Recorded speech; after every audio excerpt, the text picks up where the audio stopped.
Welcome back to Blue Collar Car Club, the automotive channel for those people who can't afford the Lamborghinis, don't necessarily want to watch the Lamborghinis. We all like them, but sometimes you just want to see something you can afford. So that's what we focus on here. Hopefully you've been watching the 15-second car show clips we've been posting on the shorts feed. I know I don't get a post on here as much as I like as far as the full-length videos go. And today we're going to make a longer video. It ain't going to be a short for sure, but it's also not going to be 10 minutes long. Today we're going to do a little bit of a history lesson on this truck and where it came from, what I know about it based off of, the patina and what I see under it. What's on the inside, what's underneath it, what's in the engine bay, and just talk about the truck in general, because I know a few of you are probably curious about the truck and where it came from and why I have it and what I did to it. So here it is. So the truck itself, the body is a 1963. However, at some point in its life, I don't know when, because it was like this when I bought it, it had been wrecked before I ever owned it. So it's got a 65 grill on it. Now that 65 grill also came with the 1-ton style fender. So as you can see there, it is missing part of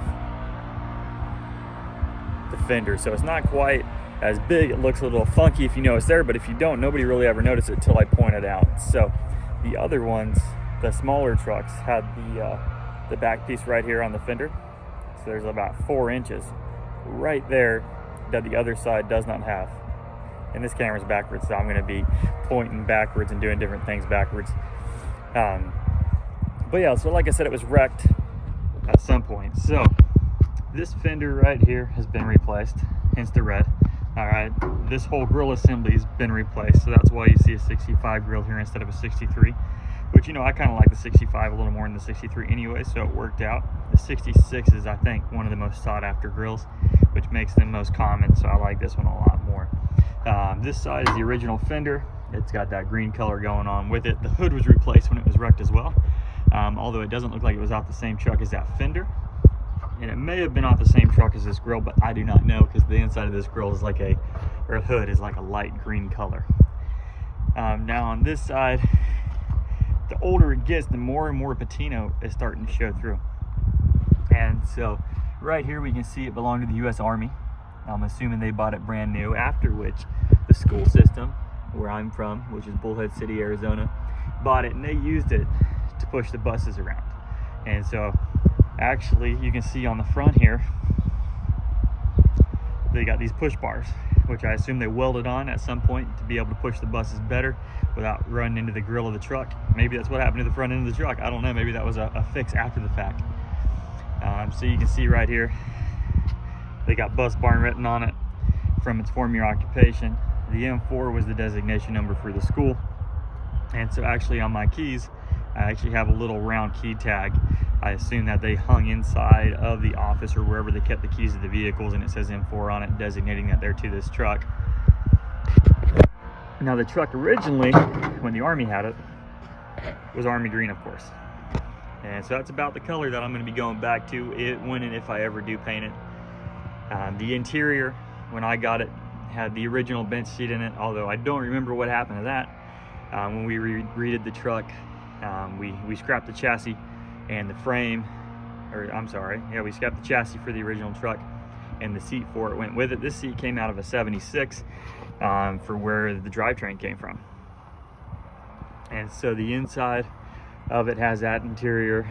The drivetrain is a 351 modified out of a 1976 F100. It's got a 4-barrel, 650 CFM Elderbrock Bard and Optima top battery from my dad, so thank you, Dad. It's got power brakes now. It has the components for power steering, although I am currently missing my cap, which fell off at some point. But that leaks anyways, and I gotta fill it up constantly if I want power steering, which is nice considering I gotta turn these big old 33s without power steering otherwise. Now the chassis, we were given, somebody my father knew had a whole bunch of old Fords, and he said, I'm getting rid of these things, do you want them? So my dad was able to snag the chassis. The chassis is 100% rust free. we powder coated it after we sandblasted it down. And so everything underneath is looking nice and clean. We got the axles painted, and then the shocks are, you know, off one of the older trucks, and they work, so I don't need to replace them just yet. It doesn't have dual tanks, although I do have one in the chassis back here. But currently I am running with the tank that is in the cab because that was the easiest one to get working at the time. Now this carpet I ordered, actually my wife ordered for me for Father's Day, and the strips I ordered to make sure the carpet would stay in and not be peeling up on the edges. So the carpet ain't perfect, it was kind of a one size fits most. But I like it, keeps the noise down the cab, keeps the temperature a little more regulated. Now these seat belts, this truck never actually had seat belts, but I have children, and so I wanted to make sure that they were safe when we were driving it. And so I ordered those off of eBay. I think I paid 40 bucks for them.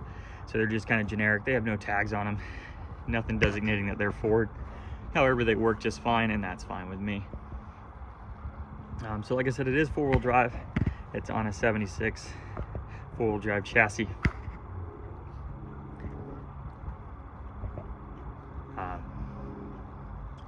So originally I was having trouble deciding whether I wanted to go with like a hot rod build, kind of do like an old Lightning style build, considering it is the flare side, and a lot of those Lightnings were as well. If not all of them, I'm not for sure on that. And so it's just a fun build. I've had it since I was 12 years old. I'm 32 now. And so that's a little bit about the truck. If you got questions, go ahead and post it in the comments below. I'll try to answer every single one of them.